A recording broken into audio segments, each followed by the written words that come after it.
ইফতারে খেজুরই কেন খাবেন? পুষ্টিগুণে ভরপুর একটি ফল খেজুর। এতে রয়েছে শরীরের জন্য প্রয়োজনীয় অনেক গুরুত্বপূর্ণ উপাদান। রমজানে ইফতারে মুখরোচক খাবারের ভিড়ে অনেকেই অতিরিক্ত খেয়ে ফেলেন, যা ওজন বাড়িয়ে দেয়।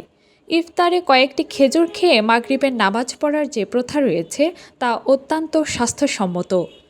শুধু ধর্মীয় ঐতিহ্যই নয়, আধুনিক বিজ্ঞানও ইফতারে খেজুর খাওয়ার বিশেষ গুরুত্বের কথা বলছে। চলুন জেনে নিই খেজুরের গুণাগুণ। শরীরে দ্রুত শক্তির যোগান দেয়। সারাদিন না খেয়ে থাকার ফলে রক্তে শর্করার মাত্রা কমে যায়। খেজুরে থাকা প্রাকৃতিক শর্করা রক্তে শর্করার ভারসাম্য দ্রুত ফিরিয়ে আনে।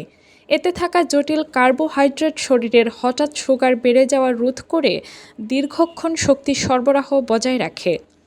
পানি শূন্যতা রোধে সাহায্য করে। অনেকেই মনে করেন শুকনো ফল শরীরে পানি শূন্যতা তৈরি করতে পারে, কিন্তু খেজুরের ক্ষেত্রে বিষয়টি উল্টো। খেজুরে থাকা পটাশিয়াম শরীরের কোষে পানি ধরে রাখতে সাহায্য করে, তাই ইফতারে পানির সঙ্গে খেজুর খেলে শরীরের শক্তির পাশাপাশি পানির ভারসাম্য বজায় থাকে।